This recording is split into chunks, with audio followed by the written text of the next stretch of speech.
pengerjaan konstruksi ini tadi sudah disebutkan waktunya hanya tinggal 3 bulan. 3 bulannya bahkan kurang dari 90 hari.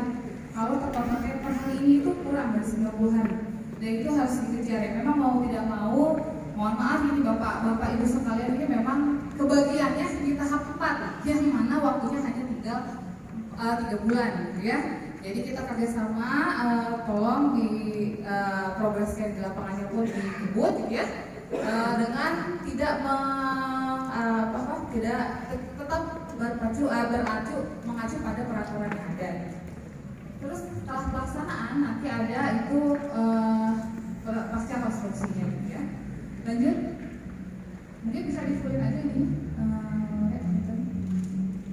Nah untuk yang LPK ya, kenapa lokasi Bapak Ibu sekalian dapat bantuan ini? Karena diantaranya memenuhi 6 kriteria ini. Tolong ada biasanya tapi ini ada kendala di izin operasional LPK. Mungkin ada yang sudah mau expire, itu tolong segera diproses.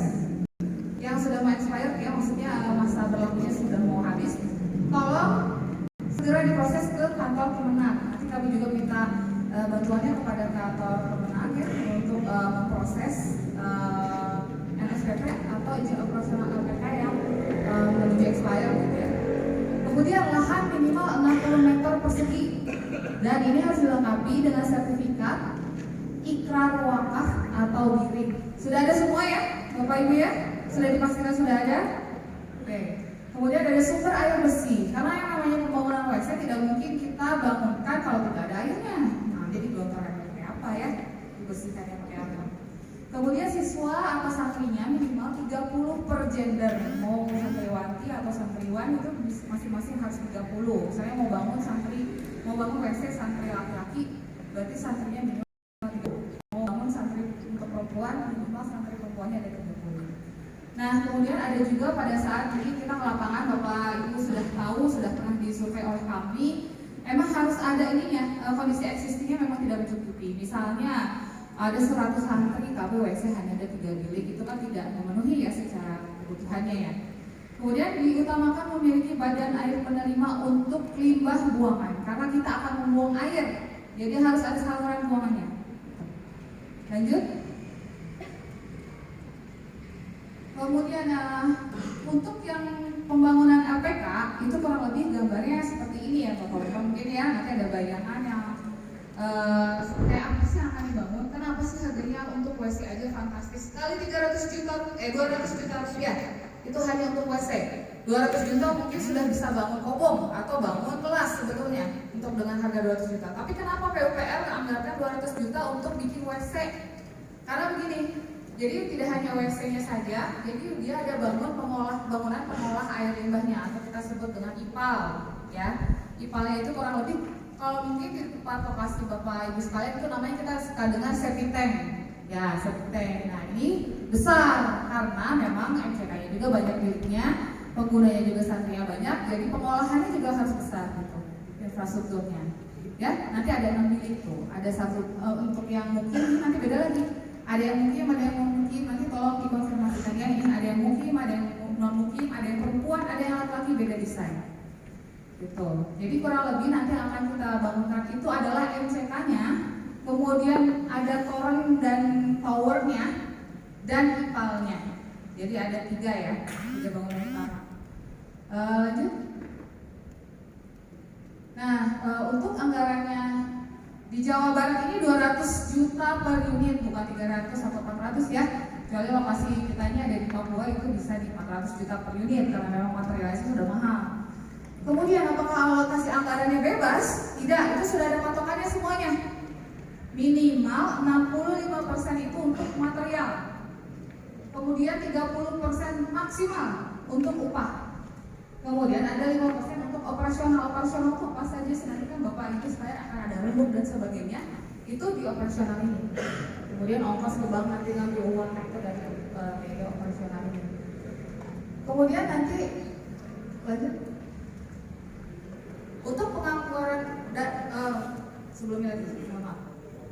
Nah ya, untuk penganggarannya sendiri ini ada ininya ya, ada tahapannya nih. Dari nomor 1 ada dana bantuan, nomor 2 udah bikin rekening Bapak Ibu? Sudah? Sudah punya rekening? Sudah punya rekening. Nanti PKS hari ini, kemudian nanti penyaluran dana dari KPPR langsung ke rekening Bapak Ibu sekalian, tidak melalui saya atau melalui pihak-pihak lain. Jadi nama-nama yang ada di buku bank itu yang berhak mengambil uang. Nah, Bapak Ibu, itu nama KMP. KMP itu terdiri dari ketua, untuk Sanimas ketua, bendahara, dan satu lagi penerima manfaat untuk Sanimas. Untuk LPK hanya dua, bendahara dan ketua. Jadi pastikan ketua dan bendahara maupun yang calon penerima manfaat untuk Sanimas itu selalu standby atau ada untuk mengambil uang, karena tiga-tiganya harus dihadirkan. Mungkin nanti dari pihak bank yang akan menjelaskan lebih rinci ya, harus hadir, tidak bisa diwakilkan gitu ya. Jadi pastikan orang-orang yang ada tangan di bank itu yang ready ya untuk ambil uang ke bank. Lanjut. Next. Nah, sekarang pelaksanaan kegiatan. Pelaksanaan kegiatan ini swakelola. Iya, waktu pas Bapak Ibu kami survei ke lokasi Bapak Ibu pernah menandatangani berkas kesediaan untuk menjadi pelaksana atau KMP. Karena program ini adalah program swakelola. Jadi dikelola sendiri oleh pihak Ponpes maupun pihak KMP desa ya, dari desa ini untuk Sanimas. Tidak ada pihak ketiga atau terima kunci ya, Bapak Ibu. Itu adalah ya, kalau kita dengan kata-kata kontraktual, mungkin Bapak Ibu sudah paham lah kalau yang namanya proyek itu ada kontraktor, ada konsultan, ada ini yang namanya kontraktual itu adalah pekerjaan yang di pihak ketiga kan atau kontraktor yang mengerjakan, dan di situ ada item profit. Untuk kontraktor itu ada item profit. Kenapa kita pakai swakelola? Tidak ada profit di sini. Kalaupun ada kelebihan anggaran, pakai dan optimalkan untuk LPK. Semuanya, 200 juta pakai semuanya. Bapak mau bagusin pavingnya. Bapak Ibu mau bikin pagarnya. Gak ada di sini profit. Semuanya untuk Ponpes 200 juta dan 350 untuk desa untuk pembangunan MCK. Misalnya dari 350 juta itu untuk Sanimas, ada sisa bangunkan yang baru, unit yang baru buat penerima manfaat. Jadi manfaatnya akan optimal ya. Beda dengan kontraktor. Ini perlu kami tekankan lagi karena banyak sekali yang menganggap bahwa program ini bisa terima kunci saja. Karena Bapak Ibu berkontraknya dengan PPK, bukan dengan saya dengan penyedia. Beda kalau saya dengan kontraktor. Kalau saya dengan kontraktor, nanti Bapak Ibu terima kunci. Kalau ini tidak, Bapak Ibu nanti uang yang menerima dan mengelolanya. Dan kalau ada profit di situ ya, istilah profit itu untuk Ponpes dan untuk desa semuanya. Ya, optimalkan untuk ini kita anggaran 200 juta itu tanpa potongan sama sekali. Gak ada potongan bank, gak ada bunga, dan pokoknya 200 juta bisa diambil sampai morong ya di bank. Manfaatkan seoptimal mungkin untuk pembangunan Ponpes, untuk kebutuhan Ponpes ya. Bagus-bagusnya MCK, ini 200 juta ini bangunannya pun tipikal dari Sabang sampai Merauke ya, terutama LPK. Ini dari Sabang sampai Merauke bangunannya tipikal. Nanti kalau bapak-bapak atau bapak ibu sekalian main ke Jawa Timur lihat bangunannya kayak gini, udah pasti itu dibangun sama PUPR. Bapak misalnya main ke Aceh tuh paling banyak yang dapat program LPK. Nemuin WC yang bentuknya tipikal kayak gini, itu pasti PUPR. Gitu. Karena kita sudah ada pedoman ya, petunjuk teknisnya yang digunakan secara nasional.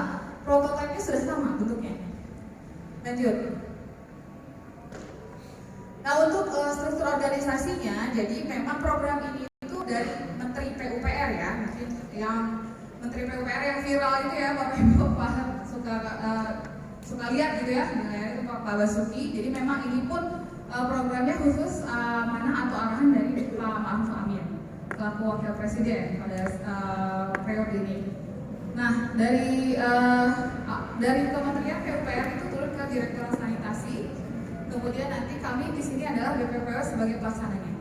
Oke, misalnya ya untuk secara usulan memang program ini itu ada yang dari aspirasi. Itu perlu kami sampaikan. Ada yang dari aspirasi. Awalnya memang kita kerjasama dengan Kementerian Agama. Semuanya dari Kanwil Agama maupun kantor agama usulannya awalnya program ini di 2021 ya, 2021-2020 itu memang kita kerjasama dengan Kanwil Agama terkait untuk lokasi-lokasi mana yang perlu dibangun.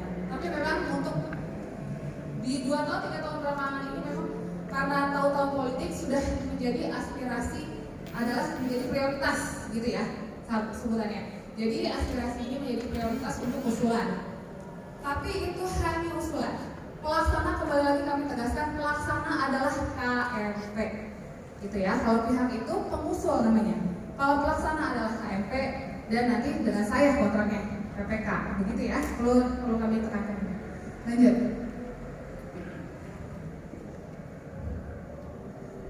Tugas pelaksana